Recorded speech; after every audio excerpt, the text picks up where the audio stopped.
Me të vërtet, të gjitha falenderimet dhe madhërimet i takojnë Allahut, Zotit të gjithësisë.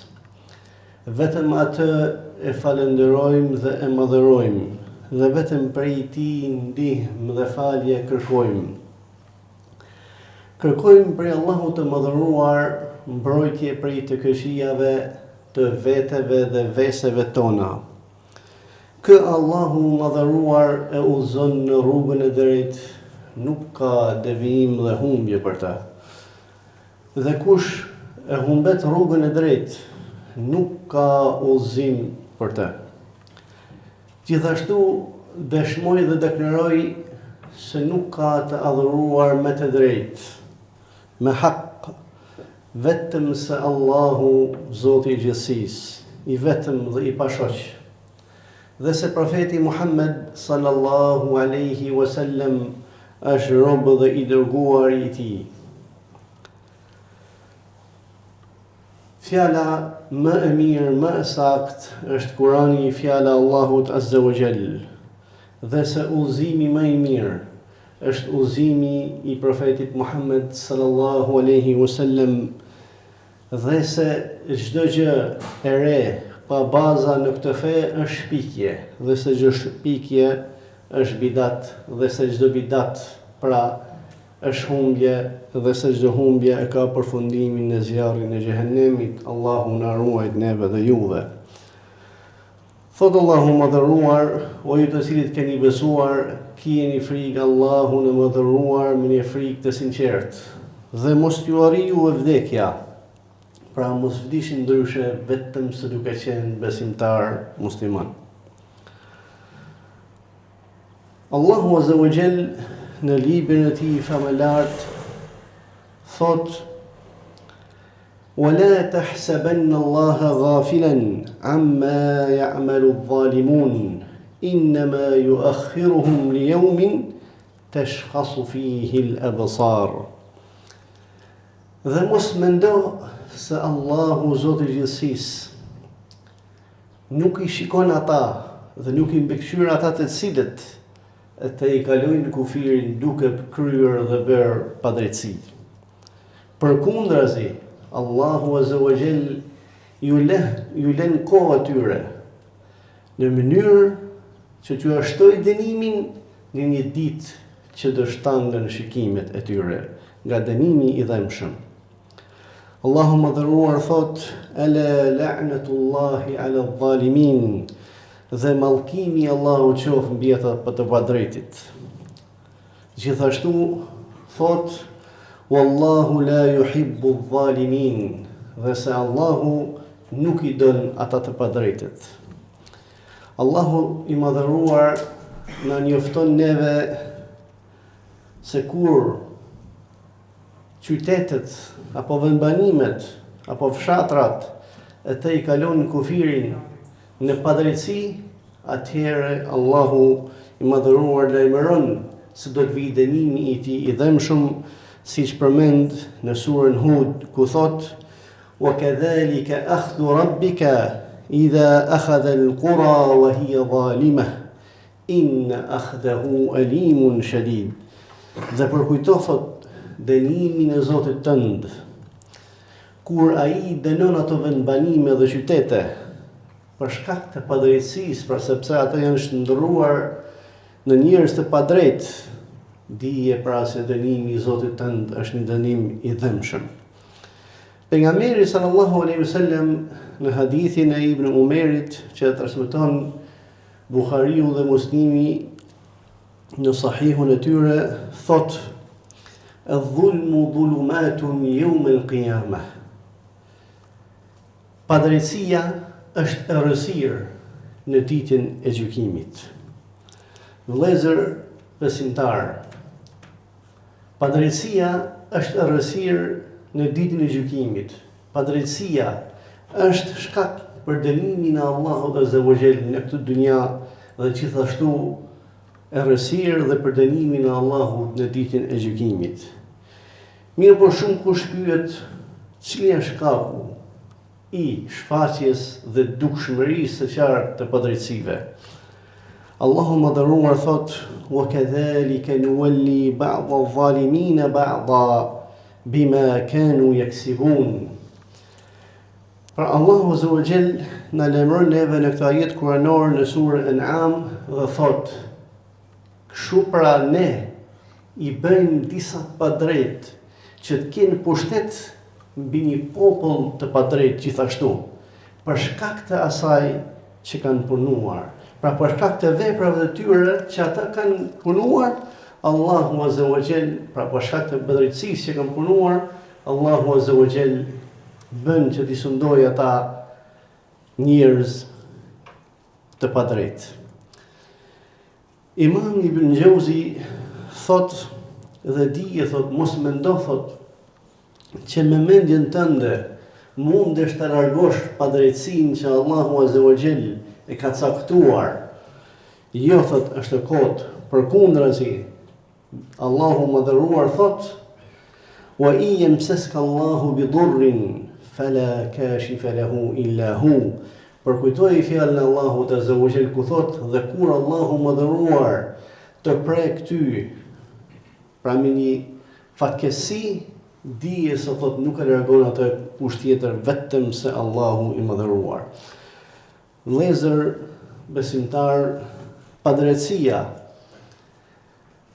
është diçka që nëse bjen në një popull, bëhet shkak që edhe populli, i gjithaj popull përfshihet, dhe ata të cilët pra ndjehen që është bërë padrejtësi, padrejtësia nuk ngrihet vetëm se duke kthyer tek Allahu i madhëruar, duke mbështet Allahut Azza wa Jall, duke kthyer tek Allahu Azza wa Jall me lutje, me dua. Pejgamberi sallallahu alaihi wasallam thot, kur flet për duan e atij që është bërë padrejtësi, si transmeton Imam Buhariu dhe Muslimi nga hadithi Ibn Abbasit ku thot: "Ittaqi da'wat al-mazlumi fa innaha laysa bainaha wa bain Allahi hijab."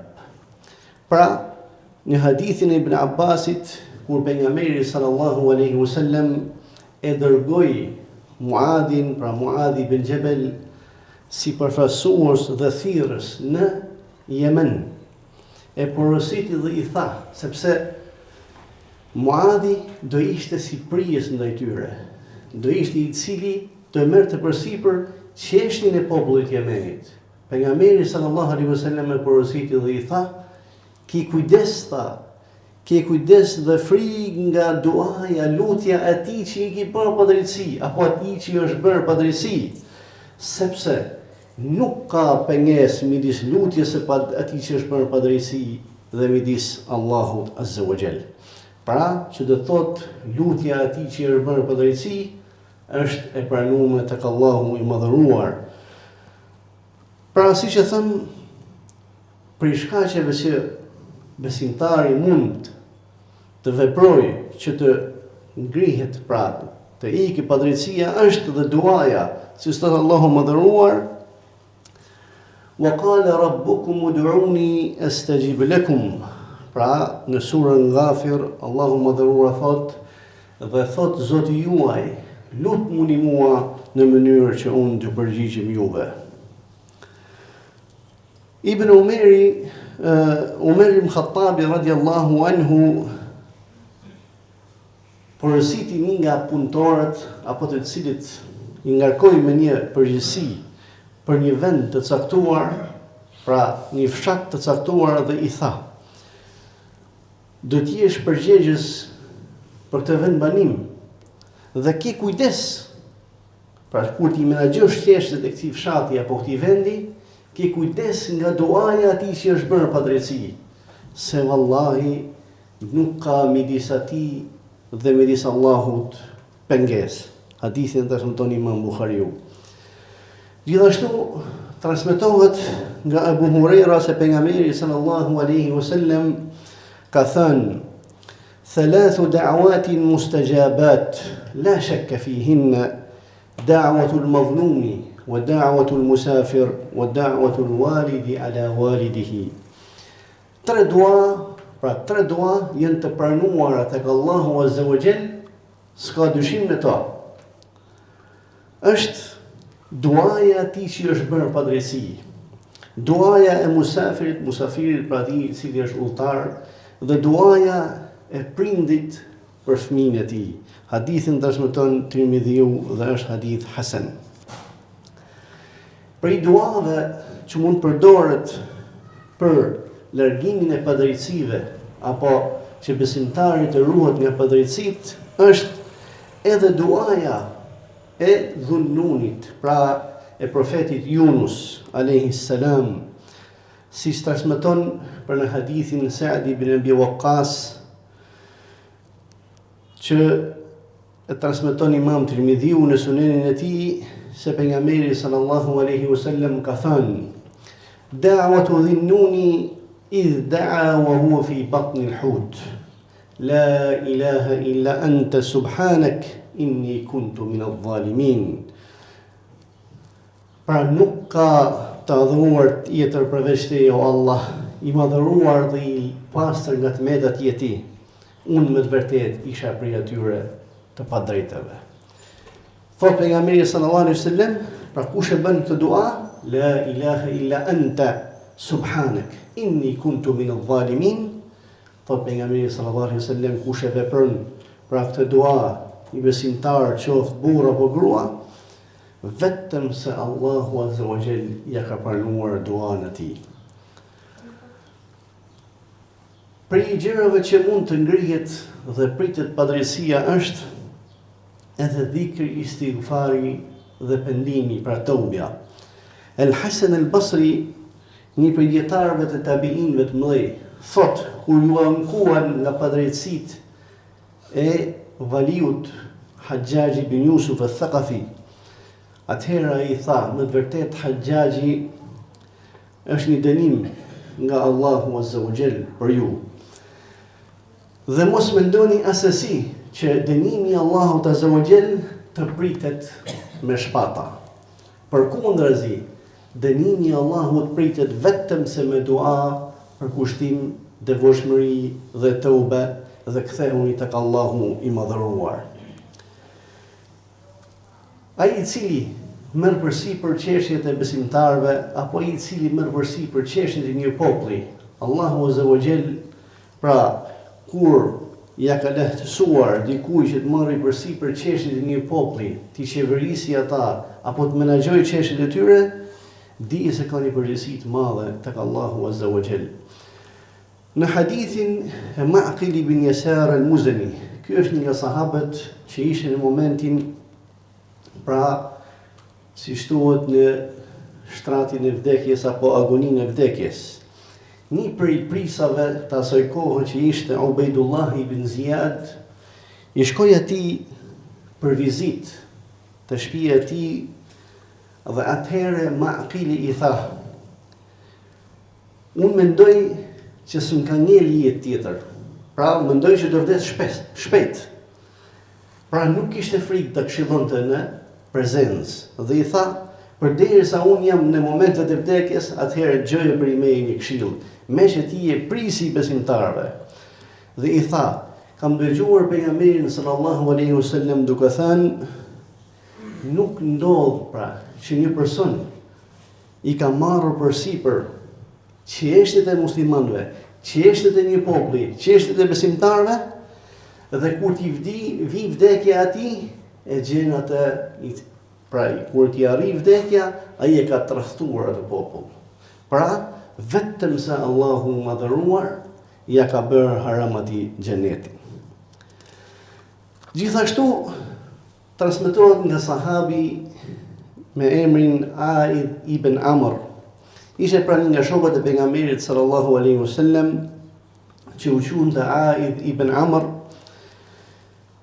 në kohën e valiut, pra për një prisit, si që përmenëm më parë, Ubaydullah ibn Ziyad. Ky ishte nga prisat e Irakut dhe qytetit të Kufas.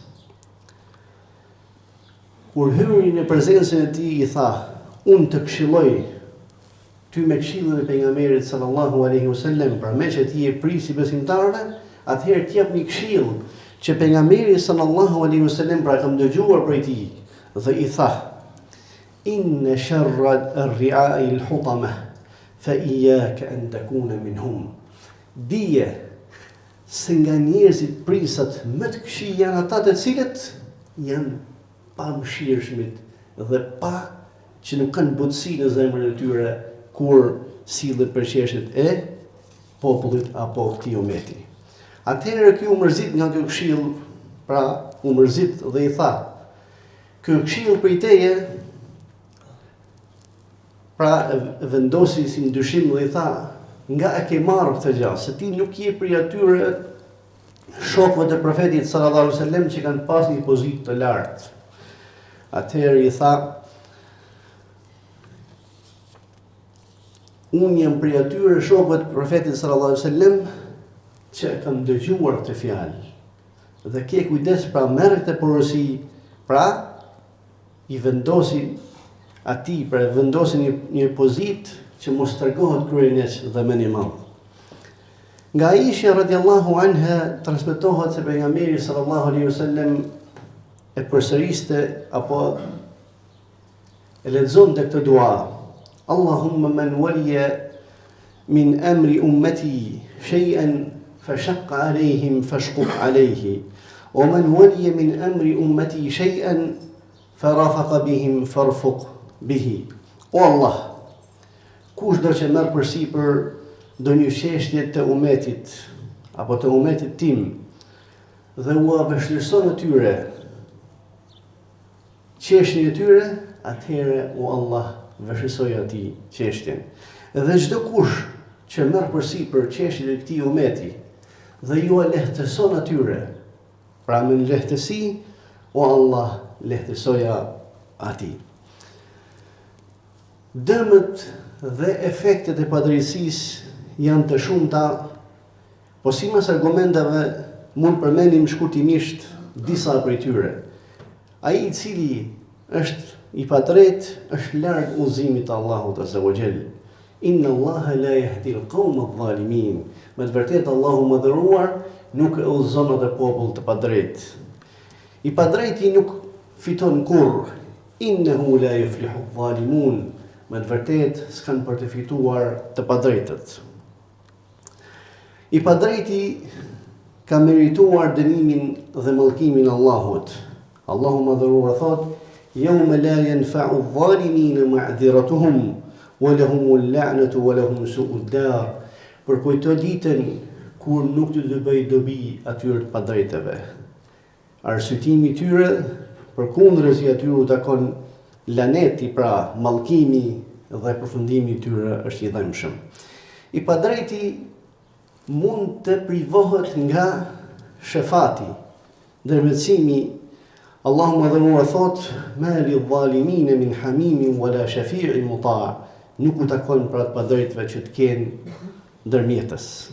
Padrejtësia është shkak që të arrity duaja e atij padrejtit, siç e përmendëm përpara, pra që pejgamberi sallallahu alaihi wasallam thot: ki kujdes nga duaja e atij që të ka bërë padrejtësi, sepse nuk ka ministeri dhe Allahut perde. Padrejtësia është shkak për zbritjen e dënimit të Allahut azza wa jall.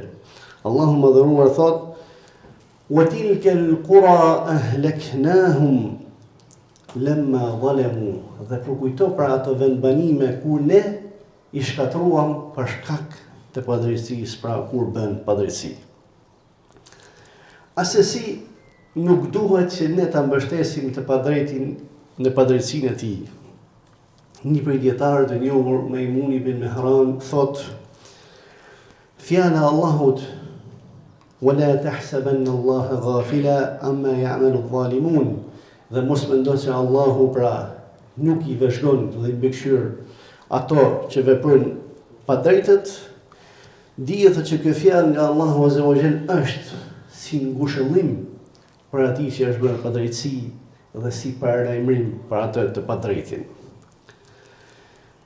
Në hadithin e Ibn Umerit, pejgamberi sallallahu alaihi wasallam thot: Men a'ana ala khusumatin bi dhulmin aw yu'inu ala dhulm lam yazal fi sakhati Allahi hatta yanzi'.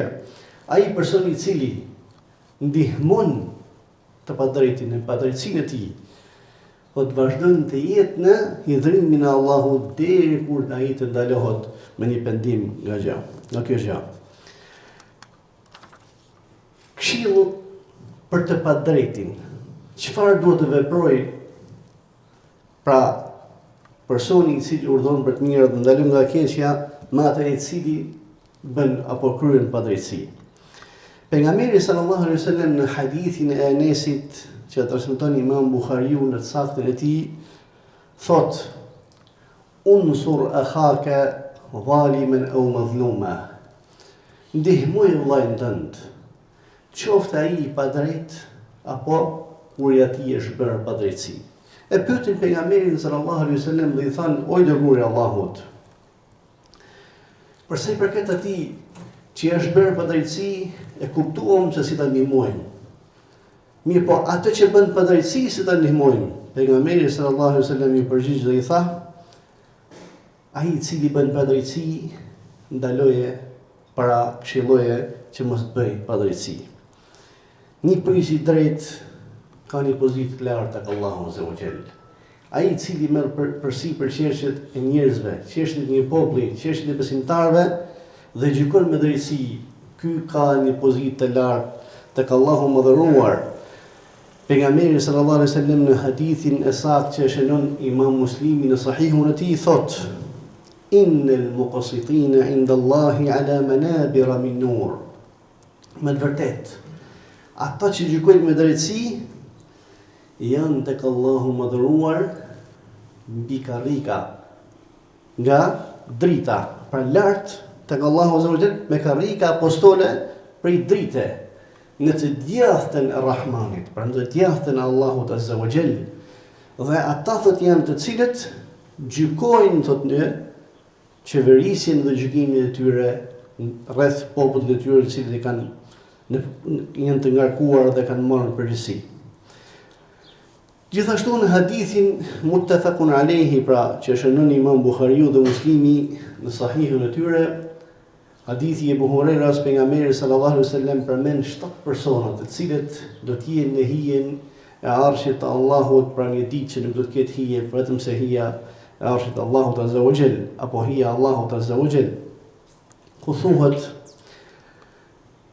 imamun adil, pra prej atyre 7 personave do jetë edhe një i cili është pra një prijes i drejtë.